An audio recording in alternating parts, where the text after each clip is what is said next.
Encyclical Letter Aeterni Patris on the Restoration of Philosophy by Pope Leo XIII. The Study of Scholastic Philosophy, August 4th, 1879. The only begotten Son of the Eternal Father, who came on earth to bring salvation and the light of divine wisdom to men, conferred a great and wonderful blessing on the world when, about to ascend again into heaven, he commanded the apostles to go and teach all nations,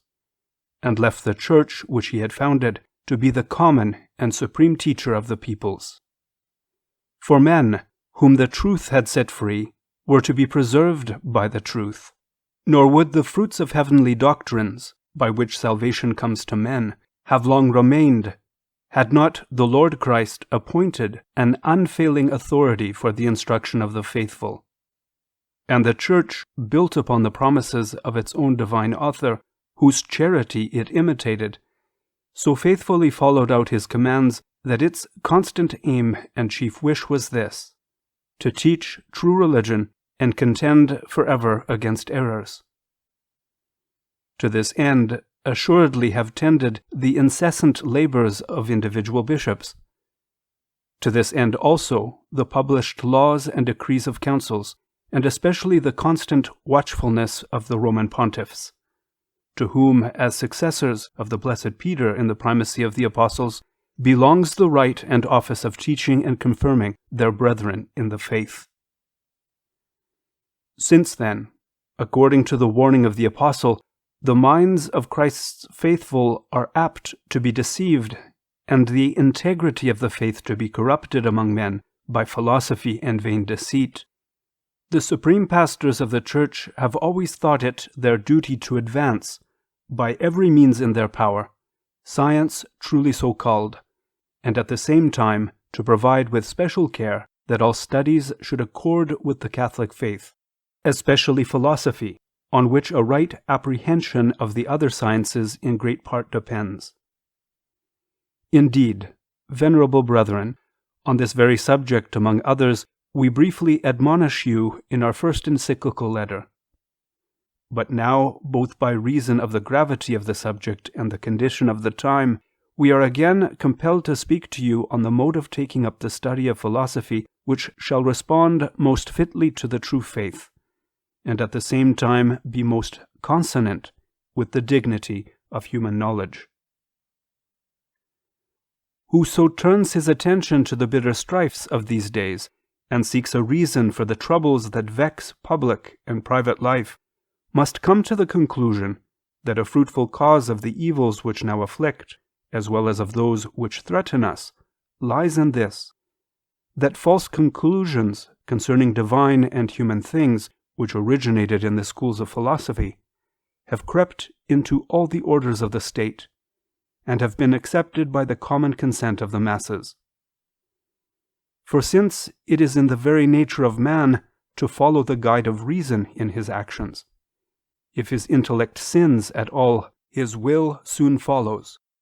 and thus it happens that looseness of intellectual opinion influences human actions and perverts them. Whereas, on the other hand, if men be of sound mind, and take their stand on true and solid principles,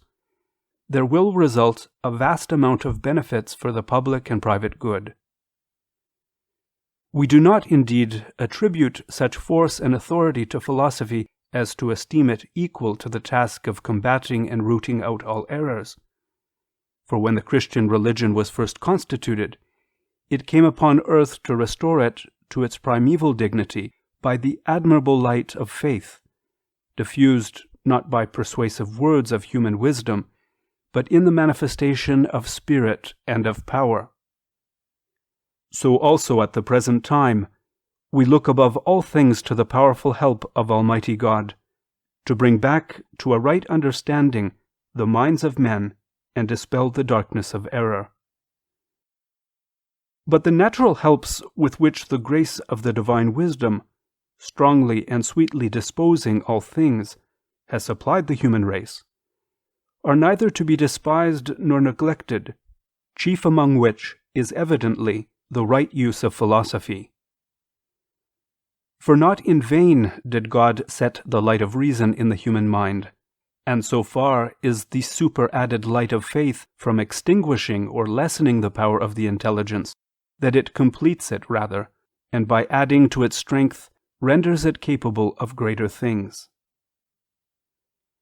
Therefore, divine providence itself requires that in calling back the peoples to the paths of faith and salvation, advantage should be taken of human science also,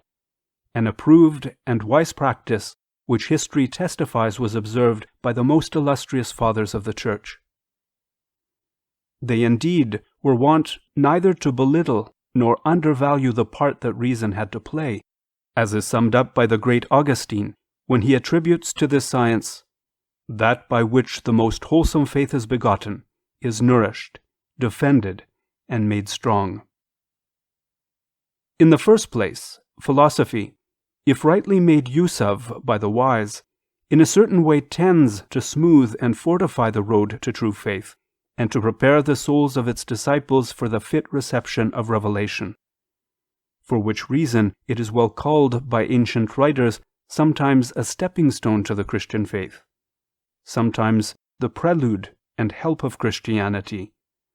sometimes the gospel teacher. And assuredly, the God of all goodness in all that pertains to divine things has not only manifested by the light of faith those truths which human intelligence could not attain of itself, but others also not altogether attainable by reason, that by the help of divine authority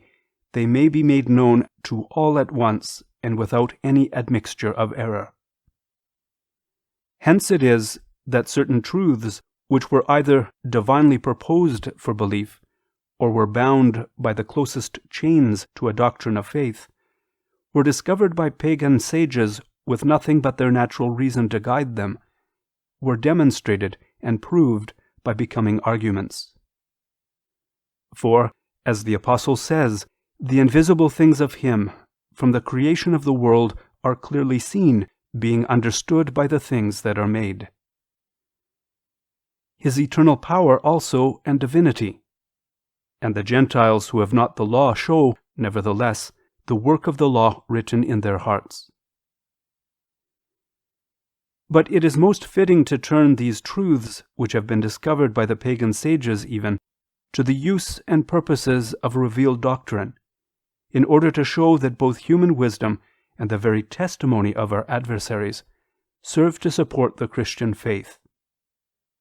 A method which is not of recent introduction, but of established use, and has often been adopted by the Holy Fathers of the Church.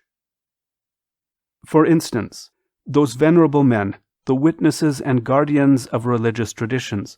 recognize a certain form and figure of this in the action of the Hebrews, who, when about to depart out of Egypt, were commanded to take with them the gold and silver vessels and precious robes of the Egyptians, that by a change of use the things might be dedicated to the service of the true God, which had formerly been the instruments of ignoble and superstitious rites.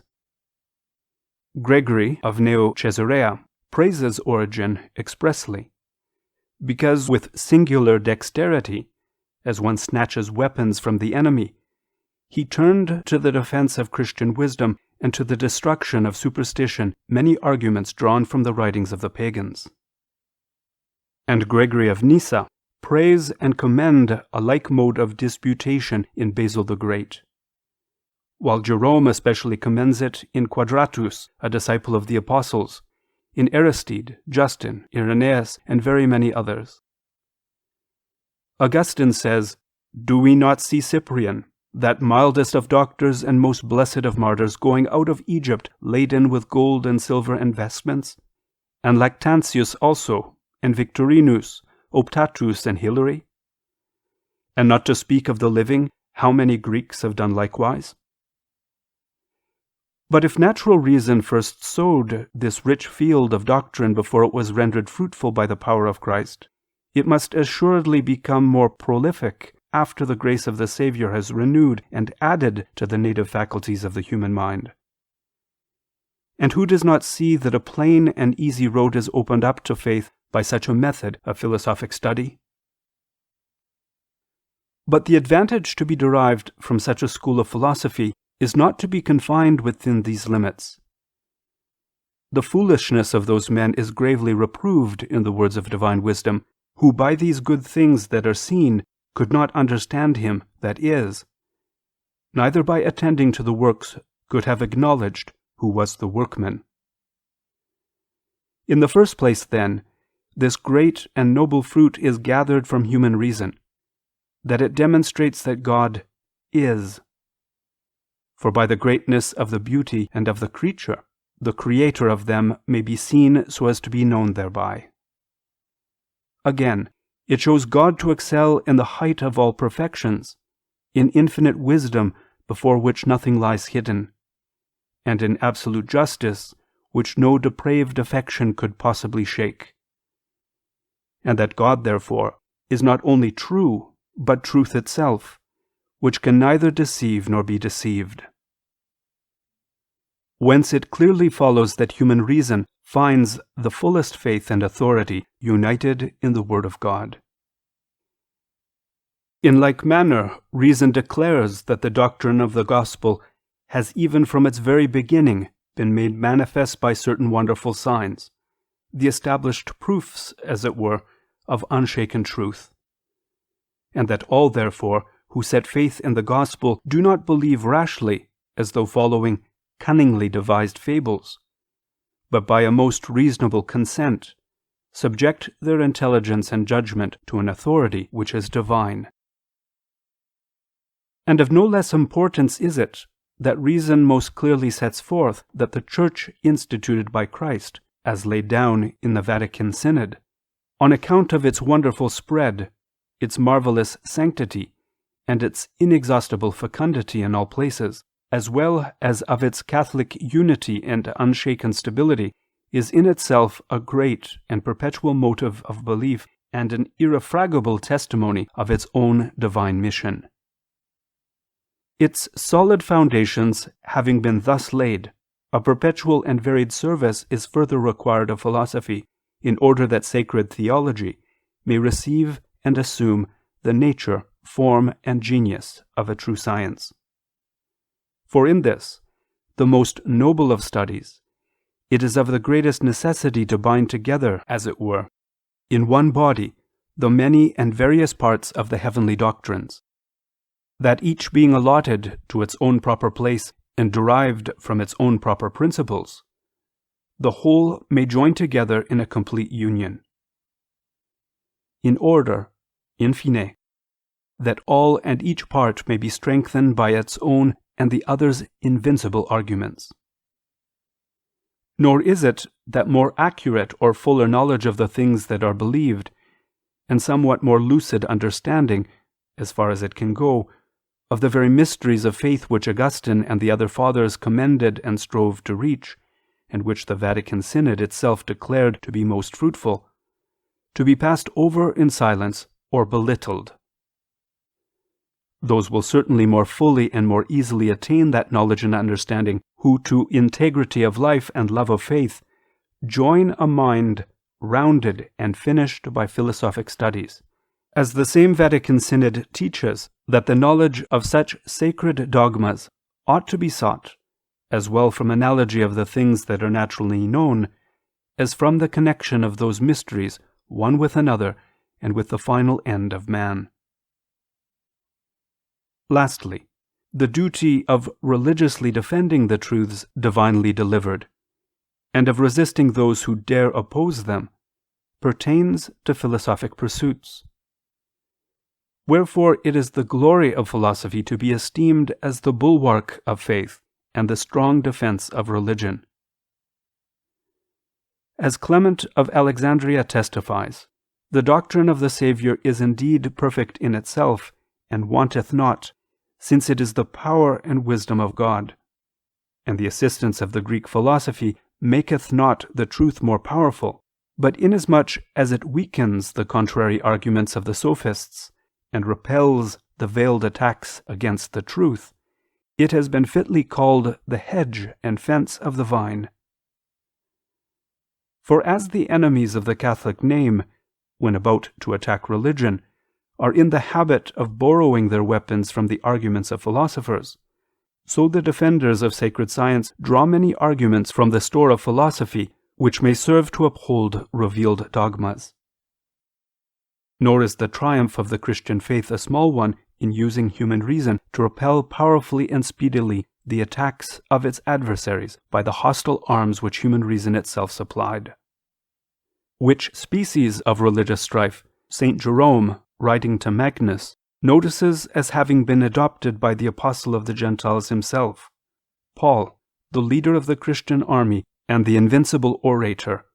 battling for the cause of Christ, skillfully turns even a chance inscription into an argument for the faith. For he had learned from the true David to wrest the sword from the hands of the enemy, and to cut off the head of the boastful Goliath with his own weapon. Moreover, the Church herself not only urges, but even commands Christian teachers to seek help from philosophy. For the Fifth Council of Lateran, after it had decided that every assertion contrary to the truth of revealed faith is altogether false, for the reason that it contradicts, however slightly, the truth, advises teachers of philosophy to pay close attention to the exposition of fallacious arguments, since, as Augustine testifies, if reason is turned against the authority of sacred Scripture, no matter how specious it may seem, it errs in the likeness of truth, for true it cannot be. But in order that philosophy may be found equal to the gathering of those precious fruits which we have indicated, it behooves it, above all things, never to turn aside from that path which the Fathers have entered upon from a venerable antiquity, and which the Vatican Council solemnly and authoritatively approved. As it is evident that very many truths of the supernatural order which are far beyond the reach of the keenest intellect must be accepted, human reason, conscious of its own infirmity, dare not affect to itself too great powers, nor deny those truths, nor measure them by its own standard, nor interpret them at will, but receive them rather with a full and humble faith, and esteem it the highest honor to be allowed to wait upon heavenly doctrines like a handmaid and attendant, and by God's goodness attain to them in any way whatsoever. But in the case of such doctrines as the human intelligence may perceive, it is equally just that philosophy should make use of its own method, principles, and arguments. Not indeed in such fashion as to seem rashly to withdraw from the divine authority, but since it is established that those things which become known by revelation have the force of certain truth, and that those things which war against faith war equally against right reason, the Catholic philosopher will know that he violates at once faith and the laws of reason if he accepts any conclusion which he understands to be opposed to revealed doctrine. We know that there are some who, in their overestimate of the human faculties, maintain that as soon as man's intellect becomes subject to divine authority, it falls from its native dignity, and hampered by the yoke of this species of slavery, is much retarded and hindered in its progress toward the supreme truth and excellence. Such an idea is most false and deceptive, and its sole tendency is to induce foolish and ungrateful men willfully to repudiate the most sublime truths and reject the divine gift of faith, from which the fountains of all good things flow out upon civil society. For the human mind, being confined within certain limits, and those narrow enough, is exposed to many errors and is ignorant of many things. Whereas the Christian faith, reposing on the authority of God, is the unfailing mistress of truth, whom whoso followeth, he will be neither immeshed in the snares of error, nor tossed hither and thither on the waves of fluctuating opinion. Those, therefore, who to the study of philosophy unite obedience to the Christian faith, are philosophers indeed, for the splendor of the divine truths received into the mind helps the understanding,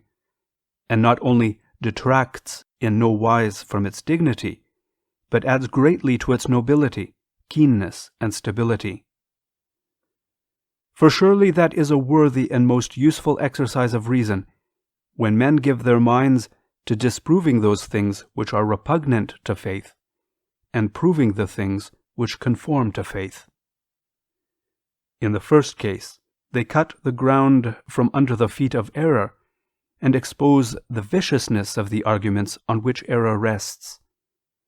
while in the second case, they make themselves masters of weighty reasons for the sound demonstration of truth and the satisfactory instruction of any reasonable person.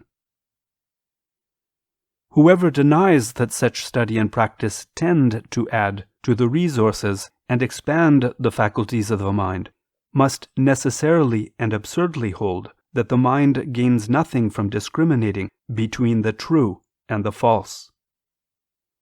Justly, therefore, does the Vatican Council commemorate in these words the great benefits which faith has conferred upon reason. Faith frees and saves reason from error, and endows it with manifold knowledge. A wise man, therefore, would not accuse faith and look upon it as opposed to reason and natural truths, but would rather offer heartfelt thanks to God, and sincerely rejoice that, in the density of ignorance and in the flood tide of error, holy faith, like a friendly star, shines down upon his path and points out to him the fair gate of truth beyond all danger of wandering. If, venerable brethren, you open the history of philosophy, you will find all we have just said proved by experience. The philosophers of old, who lacked the gift of faith, yet were esteemed so wise, fell into many appalling errors.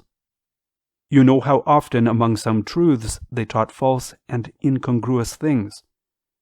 what vague and doubtful opinions they held concerning the nature of the divinity, the first origin of things, the government of the world, the divine knowledge of the future, the cause and principle of evil, the ultimate end of man, the eternal beatitude, concerning virtue and vice and other matters, a true and certain knowledge of which is most necessary to the human race. While, on the other hand, the early fathers and doctors of the Church, who well understood that, according to the divine plan, the restorer of human science is Christ, who is the power and the wisdom of God, and in whom are hid all the treasures of wisdom and knowledge, took up and investigated the books of the ancient philosophers, and compared their teachings with the doctrines of revelation, and carefully sifting them, they cherished what was true and wise in them, and amended or rejected all else. For as the all-seeing God against the cruelty of tyrants raised up mighty martyrs to the defense of the Church, men prodigal of their great lives in like manner, to false philosophers and heretics he opposed men of great wisdom, to defend, even by the aid of human reason, the treasure of revealed truths.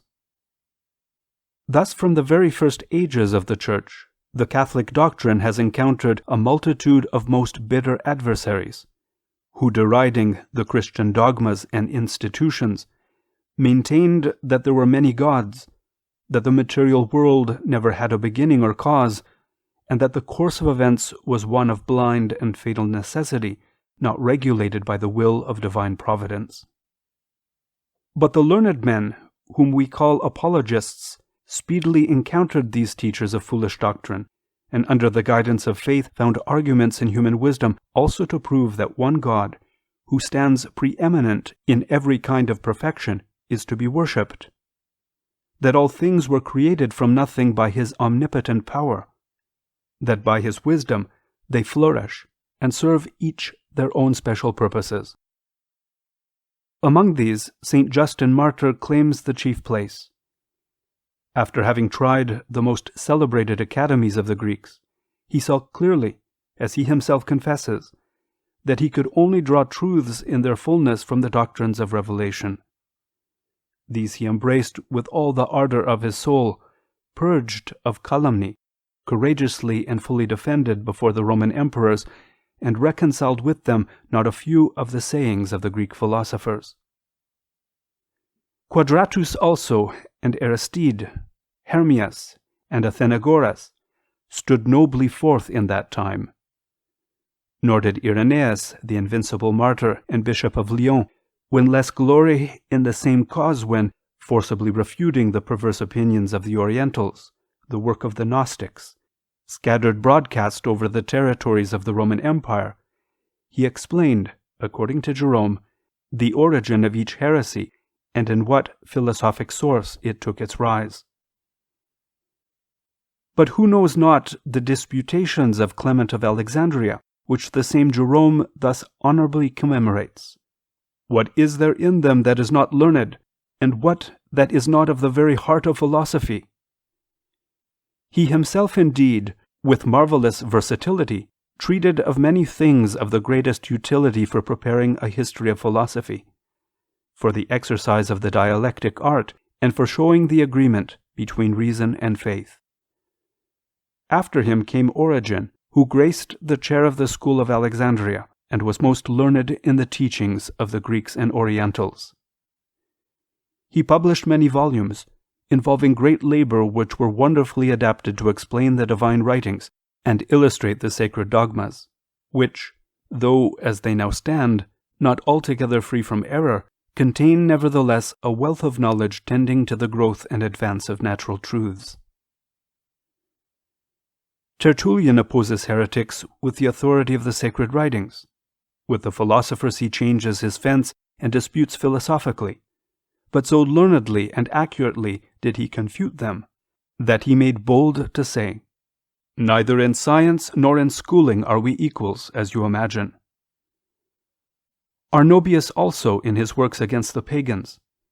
and Lactantius in the divine institutions especially, with equal eloquence and strength, strenuously strive to move men to accept the dogmas and precepts of Catholic wisdom, not by philosophic juggling, after the fashion of the academicians,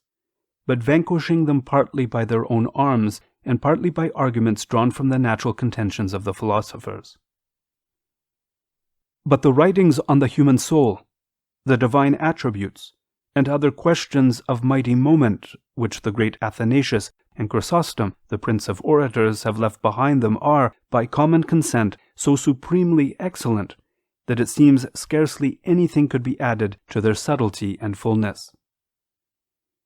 And not to cover too wide a range, we add to the number of the great men of whom mention has been made the names of Basil the Great and of the two Gregories,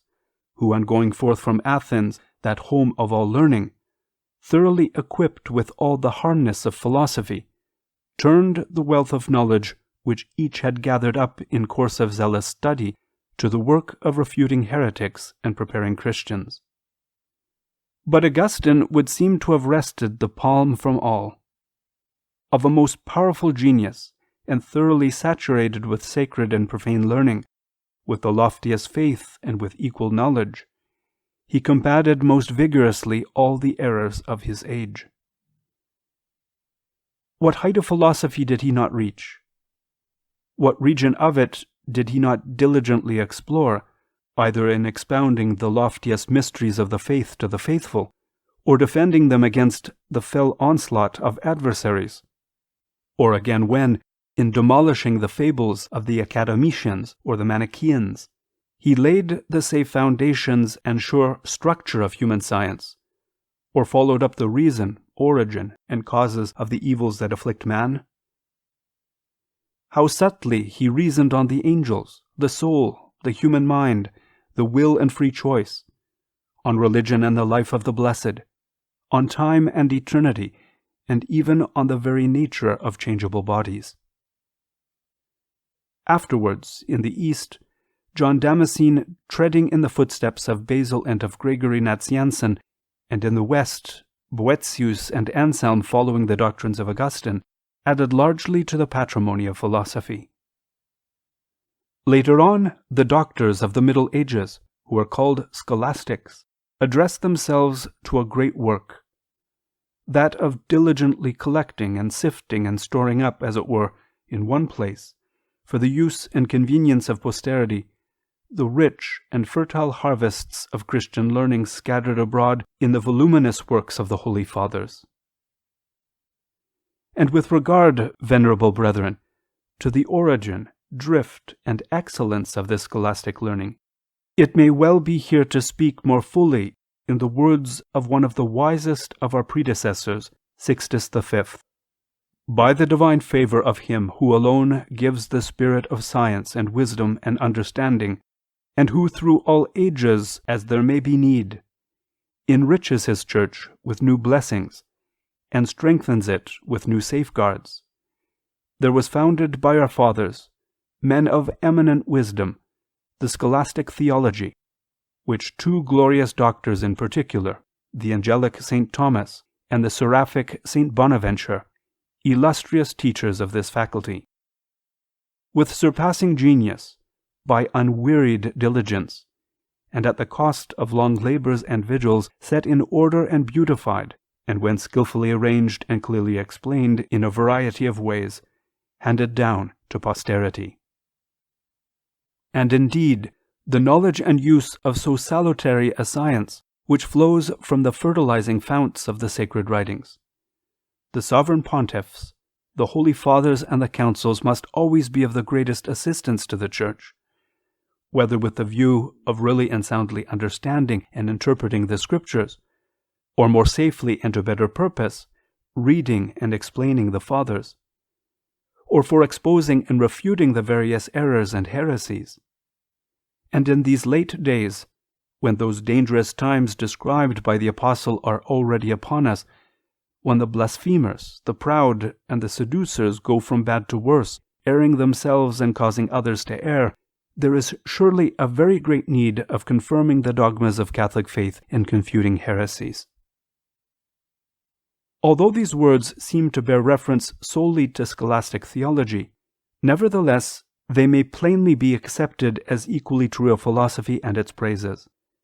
For the noble endowments which make the scholastic theology so formidable to the enemies of truth,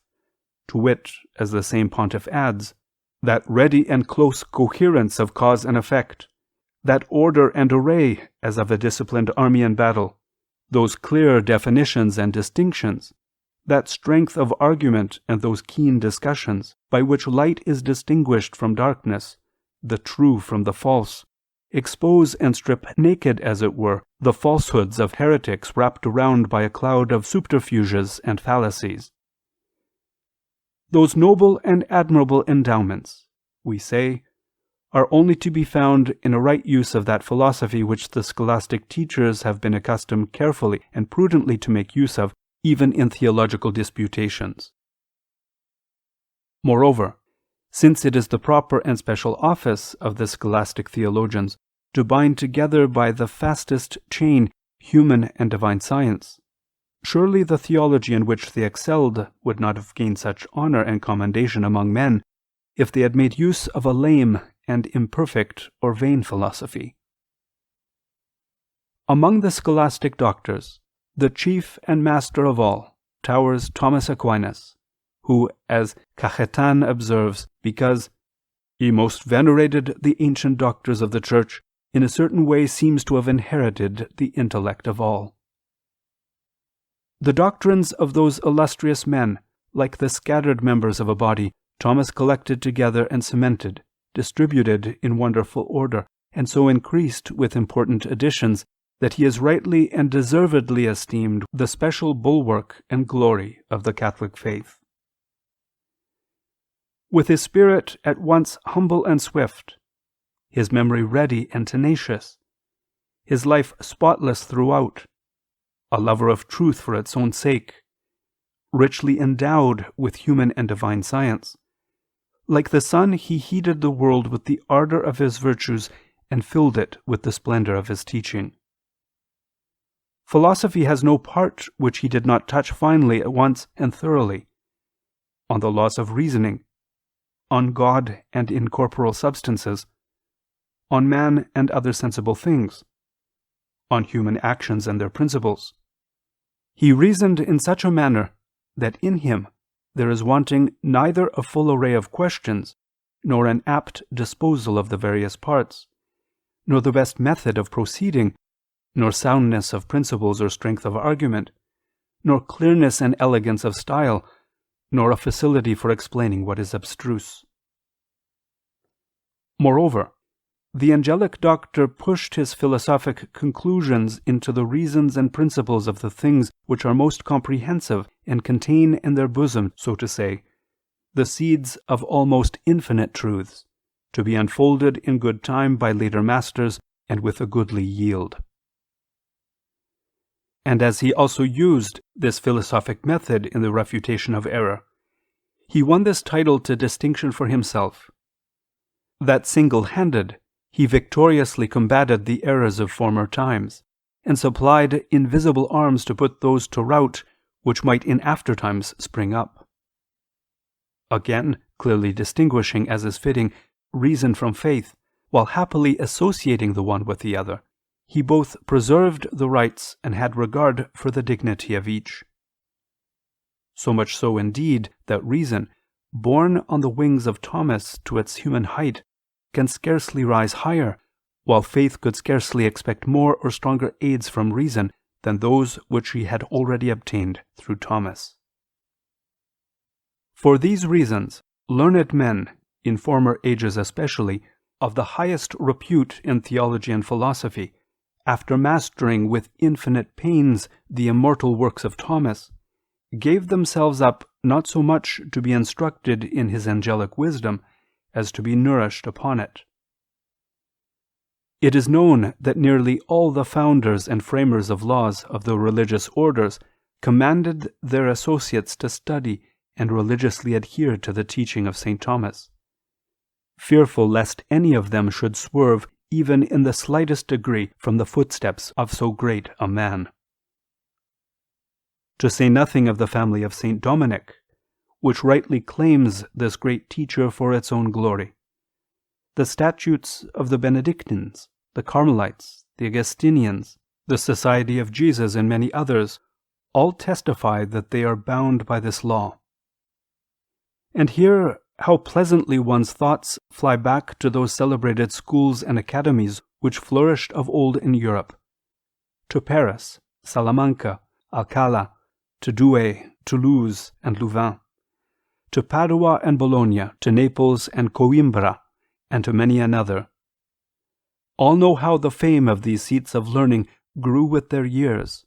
and that their judgment, often asked in matters of grave moment, held great weight everywhere. And we know how in those great homes of human wisdom, as in his own kingdom, Thomas reigned supreme, and that the minds of all, of teachers as well as of taught,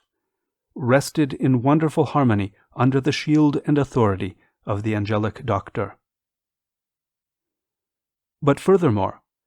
our predecessors in the Roman pontificate have celebrated the wisdom of Thomas Aquinas by exceptional tributes of praise and the most ample testimonials. Clement VI, Nicholas V, Benedict XIII, and others bear witness that the universal Church borrows luster from his admirable teaching, while St. Pius V confesses that heresies, confounded and convicted by the same teaching, were dissipated, and the whole world daily freed from fatal errors. Others affirm with Clement XII that most fruitful blessings have spread abroad from his writings over the whole Church, and that he is worthy of the honor which is bestowed on the greatest doctors of the Church, on Gregory and Ambrose, Augustine and Jerome. While others have not hesitated to propose St. Thomas for the exemplar and master of the academies and great lyceums, whom they may follow with unfaltering feet. On which point the words of Blessed Urban V to the Academy of Toulouse are worthy of recall. "It is our will, which we hereby enjoin upon you, that ye follow the teaching of Blessed Thomas as the true and Catholic doctrine, and that ye labor with all your force to profit by the same." Innocent XII followed the example of Urban in the case of the University of Louvain, and Benedict XIV with the Dionysian College of Granada. While to these judgments of great pontiffs on Thomas Aquinas comes the crowning testimony of Innocent VI. His teaching above that of others, the canons alone excepted, enjoys such an elegance of phraseology, a method of statement, a truth of proposition, that those who hold it are never found swerving from the path of truth, and he who dare assail it will always be suspected of error. The ecumenical councils also, where blossoms the flower of all earthly wisdom, have always been careful to hold Thomas of Aquinas in singular honor. In the councils of Lyon, Vienna, Florence, and the Vatican, one might almost say that Thomas took part and presided over the deliberations and decrees of the Fathers, contending against the errors of the Greeks, of heretics and rationalists, with invisible force and with the happiest results. But the chief and special glory of Thomas, one which he has shared with none of the Catholic doctors, is that the Fathers of Trent made it part of the order of the conclave to lay upon the altar, together with the code of sacred Scripture and the decrees of the Supreme Pontiffs, the Summa of Thomas Aquinas, whence to seek counsel, reason, and inspiration. A last triumph was reserved for this incomparable man, namely, to compel the homage, praise, and admiration of even the very enemies of the Catholic name. For it has come to light that there were not lacking among the leaders of heretical sects some who openly declared that if the teaching of Thomas Aquinas were only taken away, they could easily battle with all the Catholic teachers, gain the victory, and abolish the Church. A vain hope indeed, but no vain testimony. Therefore, venerable brethren, as often as we contemplate the good, the force, and the singular advantages to be derived from this system of philosophy which our fathers so dearly loved, we think it hazardous that its special honor should not always and everywhere remain, especially when it is established that daily experience and the judgment of the greatest men, and to crown all, the voice of the Church, have favored the scholastic philosophy. Moreover, to the old teaching a novel system of philosophy has succeeded here and there, in which we fail to perceive those desirable and wholesome fruits which the Church and civil society itself would prefer. For it pleased the struggling innovators of the 16th century to philosophize without any respect for faith, the power of inventing in accordance with his own pleasure and bent being asked and given in turn by each one. Hence it was natural that systems of philosophy multiplied beyond measure, and conclusions differing and clashing one with another arose about those matters even which are the most important in human knowledge. From a mass of conclusions men often come to wavering and doubt. And who knows not how easily the mind slips from doubt to error? But as men are apt to follow the lead given them, this new pursuit seems to have caught the souls of certain Catholic philosophers who, throwing aside the patrimony of ancient wisdom, chose rather to build up a new edifice than to strengthen and complete the old by the aid of the new. Ill-advisedly, in sooth, and not without detriment to the sciences.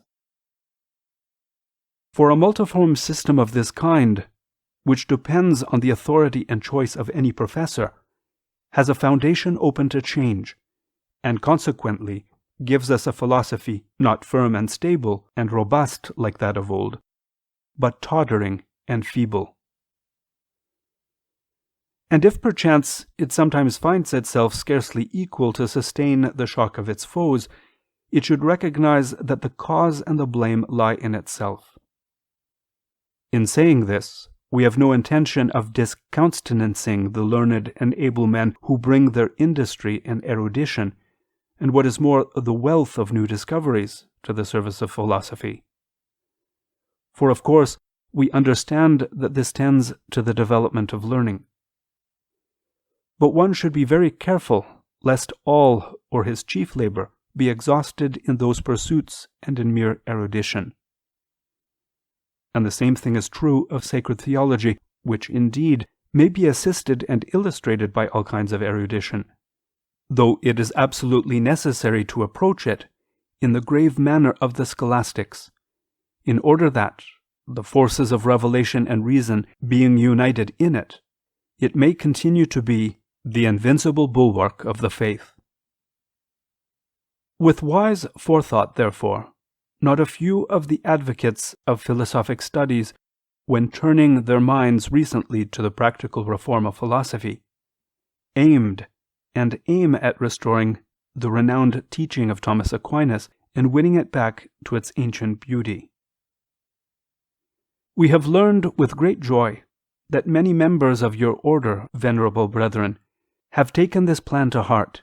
and while we earnestly commend their efforts, we exhort them to hold fast to their purpose, and remind each and all of you that our first and most cherished idea is that you should all furnish a generous and copious supply to studious youth of those crystal rills of wisdom flowing in a never-ending and fertilizing stream from the fountainhead of the angelic doctor. Many are the reasons why we are so desirous of this. In the first place, then, since in the tempest that is on us, the Christian faith is being constantly assailed by the machinations and craft of a certain false wisdom. All youths, but especially those who are the growing hope of the Church, should be nourished on the strong and robust food of doctrine, that so, mighty in strength, and armed at all points, they may become habituated to advance the cause of religion with force and judgment, being ready always, according to the apostolic counsel, to satisfy every one that asketh you a reason of that hope which is in you, and that they may be able to exhort in sound doctrine and to convince the gainsayers. Many of those who, with minds alienated from the faith, hate Catholic institutions, claim reason as their sole mistress and guide.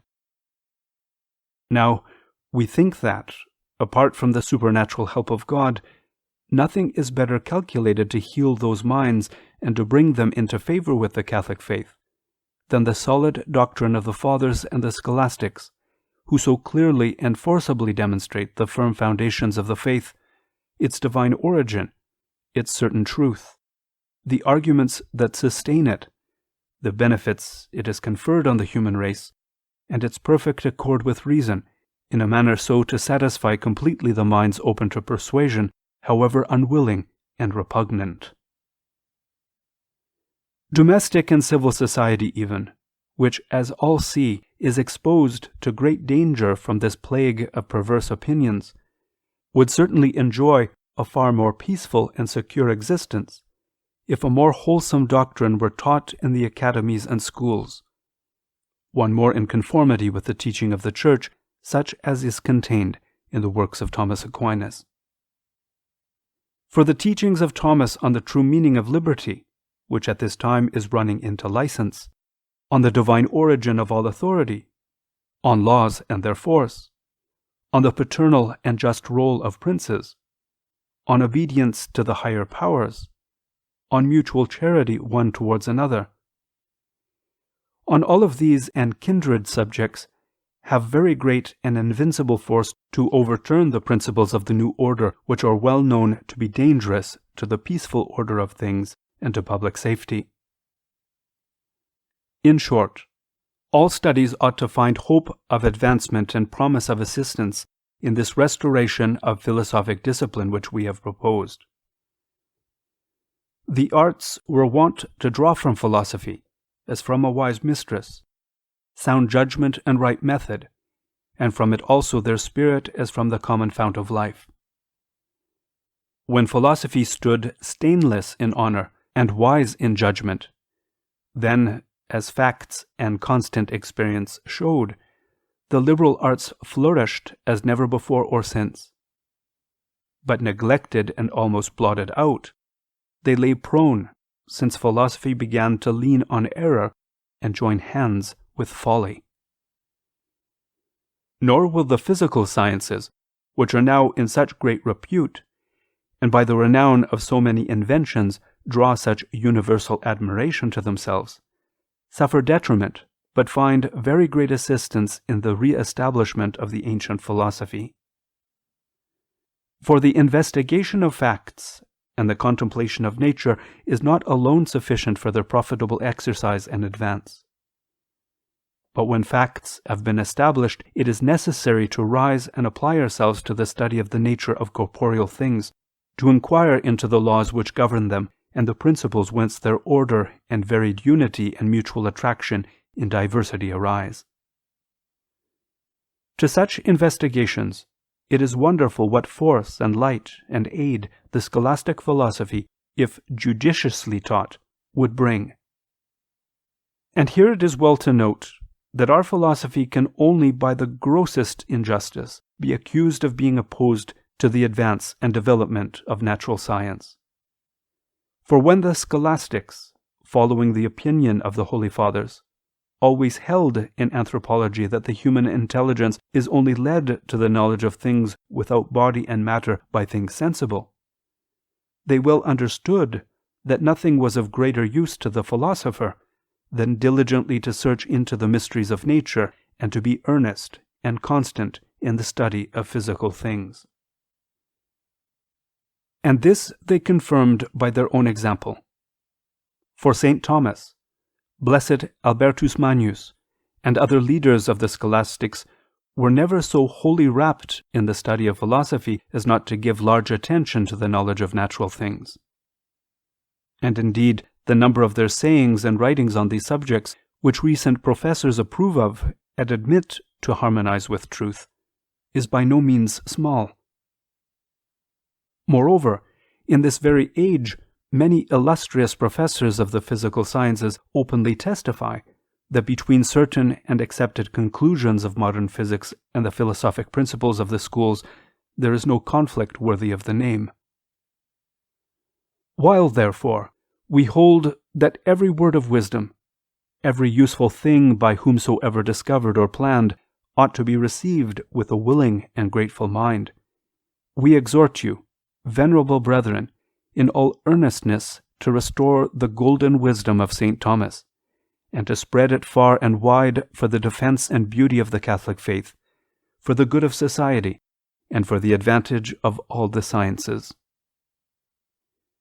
The wisdom of St. Thomas, we say, for if anything is taken up with too great subtlety by the scholastic doctors, or too carelessly stated, if there be anything that ill agrees with the discoveries of a later age, or in a word, improbable in whatever way, it does not enter our mind to propose that for imitation to our age. Let carefully selected teachers endeavor to implant the doctrine of Thomas Aquinas in the minds of students, and set forth clearly his solidity and excellence over others. Let the academies already founded, or to be founded by you, illustrate and defend this doctrine, and use it for the refutation of prevailing errors. But lest the false for the true, or the corrupt for the pure, be drunk in, be ye watchful that the doctrine of Thomas be drawn from his own fountains, or at least from those rivulets which derive from the very fount, have thus far flowed, according to the established agreement of learned men, pure and clear. Be careful to guard the minds of youth from those which are said to flow thence, but in reality are gathered from strange and unwholesome streams. But well do we know that vain will be our efforts unless, venerable brethren, he helps our common cause who, in the words of divine Scripture, is called the God of all knowledge, by which we are also admonished that every best gift and every perfect gift is from above, coming down from the Father of lights. And again, if any of you want wisdom, let him ask of God, who giveth to all men abundantly, and upbraideth not, and it shall be given him. Therefore, in this also let us follow the example of the angelic doctor, who never gave himself to reading or writing without first begging the blessing of God, who modestly confessed that whatever he knew he had acquired not so much by his own study and labor as by the divine gift. And therefore let us all, in humble and united prayer, beseech God to send forth the Spirit of knowledge and of understanding to the children of the Church, and open their senses for the understanding of wisdom, and that we may receive fuller fruits of the divine goodness, offer up to God the most efficacious patronage of the Blessed Virgin Mary, who is called the seat of wisdom, having at the same time as advocates Saint Joseph, the most chaste spouse of the Virgin, and Peter and Paul, the chiefs of the apostles, whose truth renewed the earth, which had fallen under the impure blight of error, filling it with the light of heavenly wisdom. In fine, relying on the divine assistance, and confiding in your pastoral zeal, we bestow on all of you, venerable brethren, on all the clergy and the flocks committed to your charge, the apostolic benediction as a pledge of heavenly gifts and a token of our special esteem.